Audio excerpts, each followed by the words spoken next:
सतगुरुदेव की जय। बंदी छोड़ कबीर साहेब की जय। मैं लालचंद सिंपा सोतुल गंगानगर से इस पुस्तक का प्रचार कर रहा हूँ। ज्ञान अमृत और षड्यंत्र का विषय। ये पुस्तक बिहार के सीनियर एडवोकेट शशि भूषण दास जी ने छुपाई है। इस पुस्तक में संत रामपाल जी महाराज के ऊपर हुए अत्याचारों एवं कोर्ट की जजमेंट का फाइल का कड़ा चिट्ठा है। मैनेजमेंट की पूरी षड्यंत्र का जानकारी इस पुस्तक में है। आप मंगाओ, पढ़ो और पढ़ाओ और सच्चाई से रूबरू हो।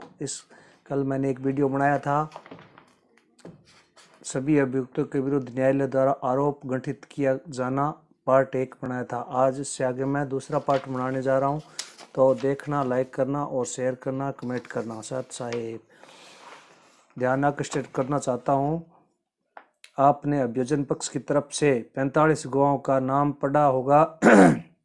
इन गवाहों में से 10 गुना ऐसे हैं जो निजी गवाह है और संत रामपाल जी महाराज का शिष्य है, और ये उन्हीं के सगा संबंधी है जिनकी बरवाड़ा घटना में मृत्यु हुई है। और शेष 35 ऑफिशियल गवाह है। उन 10 गवाहों का नाम एवं किस मृतक से संबंधित है और उनका क्या रिश्ता है, मैं वर्णन करना चाहूँगा। ए. जरनैल सिंह, ये मृतक मलकित कौर के पति हैं। बी. बरिंदर कौर मलकित कौर की पुत्री है। सी. शिवपाल मृतक सरिता के पति हैं। डी. संदीप मृतक संतोष का पुत्र है। ई. पवन मृतक संतोष का द्वितीय पुत्र है। एफ. सतपाल सिंह मृतक सरिता का देवर व शिवपाल का भाई है। जी. राम सजीवन, ये मात्र एक स्वतंत्र गवाह है। राम सजीवन एकमात्र गवाह है जो स्वतंत्र गवाह है।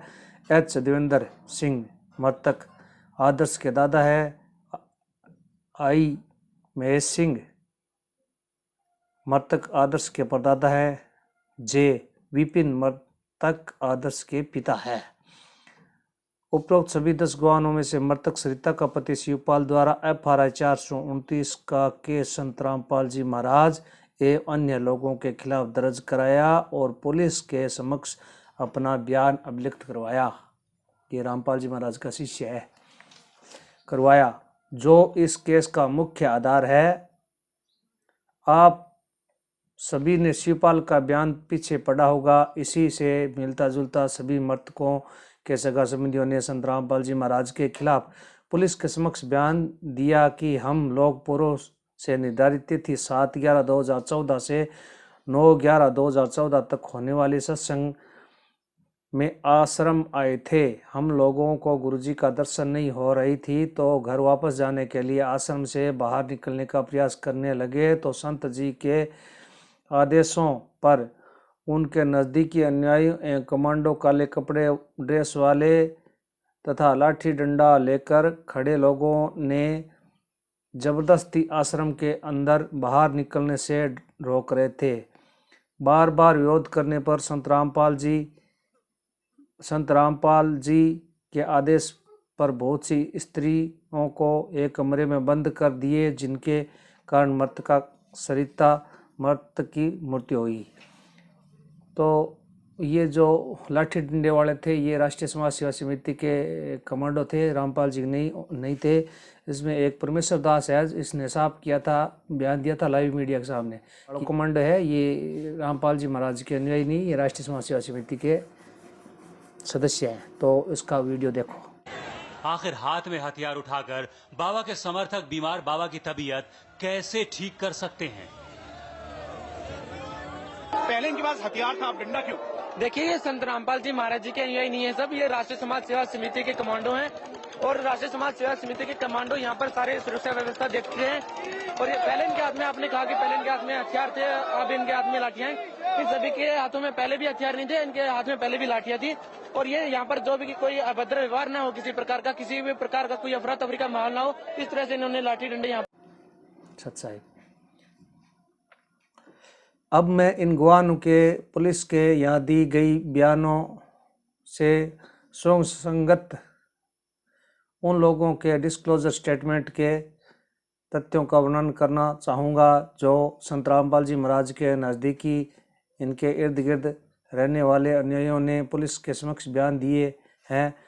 जैसे वैसे नज़दीकी न्यायों ने में से अभियुक्त राजकपूर जो इमलोटा हरियाणा का है और आरएसएस समिति का सचिव है, इसने अपना डिस्क्लोजर बयान स्वीकृत बयान दिया कि ये संत रामपाल जी के आज्ञा अनुसार इस घटना में इन्वॉल्व हुए। उनके आज्ञा अनुसार आश्रम से बाहर जाने के लिए जिद करने वालों को एक कमरे में बंद कर दिए। मैं अभियुक्त राजेंद्र ग्राम भटगांव ने वही बयान दिया कि गुरुजी के आज्ञा अनुसार आश्रम से बाहर जाने वालों को एक कमरे में बंद कर दिया। वीरेंद्र उर्फ विजेंद्र जो गुरुजी का बड़ा पुत्र है और आरएसएस के उप प्रधान है, जोगिंदर उर्फ बिल्लू जो गुरुजी का रिश्ते में भांजा है। उक्त दोनों ने वही बयान दिया था जैसा कि ऊपर दर्ज है। अलावा यह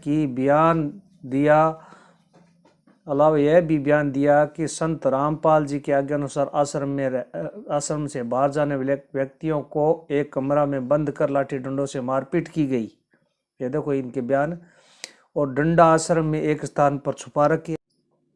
इनकी निशानदेही पर पुलिस ने इन्हें उस स्थान पर लेकर गई जहां डंडा छुपा रखने की बात कही थी। डंडा की बरामदगी हुई, इनका फोटोग्राफी की गई, बरामदगी मेमो तैयार किया गया। डंडा को पोस्टमार्टम करने वाले डॉक्टर के समक्ष प्रस्तुत किया गया। डॉक्टर ने प्रतिवेदन किया कि इस डंडे के इस्तेमाल से मृत्यु संभव है। डंडा का फोटोग्राफी कुल 11 की संख्या में ली गई है। 11 डंडे थे। बबीता जो गुरुजी का खानपान देख रेख बेड बिस्तर करती थी और जो बलजीत लहरी की बेटी थी, इसने पुलिस के समक्ष 2 बार अपना सह स्वीकृति बयान दी। एक बार एसआई शीला एवं दूसरी बार एसआई सुनीता के समक्ष बयान दी। बताई कि संत रामपाल जी महाराज के आज्ञानुसार आश्रम से बाहर जाने वालों को जिद करने वाली स्त्रियों को एक कमरे में बंद कर मारपीट की।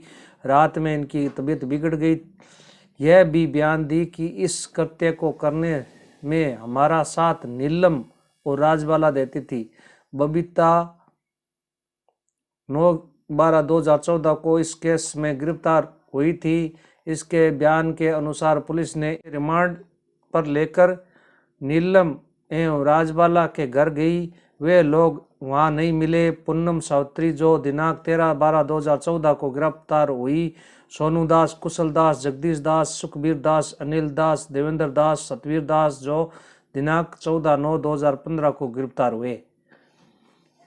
उक्त सभी लोगों ने बयान दिया कि हम सभी ने आश्रम में बाबा रामपाल के आज्ञा अनुसार सारा कृत्य किया और उनके आदेश पर जो आश्रम से बाहर जाने की जिद कर रहे थे उन्हें एक कमरे में बंद किया, जिसकी स्थिति रात में बिगड़ने पर आश्रम के बाहर मेन गेट पर फेंक दिया। देखो ये भगत है, ये इनका ये कुक्रम है मैनेजमेंट वालों का। और आड़ ले रखी है गुरुजी की। गुरुजी तो बंधक थे उस टाइम, जिस टाइम ये बाहर इनको अंदर बंद किया था। गुरुजी को आप किडनैप थे, बंधक थे। गुरुजी ने बयान दिया, वो आगे कई वीडियो में वो बयान दिखाऊंगा मैं। उक्त सभी को इस केस में अभियुक्त बनाए गए थे। वे सभी ने एक ही बयान पुलिस के समक्ष दिया कि गुरुजी के आज्ञा अनुसार मृतकों को एक कमरा में बंद कर दिया ताकि वे आश्रम से बाहर नहीं जा सके। रात में स्थिति खराब हो गई और मृत्यु हो गई।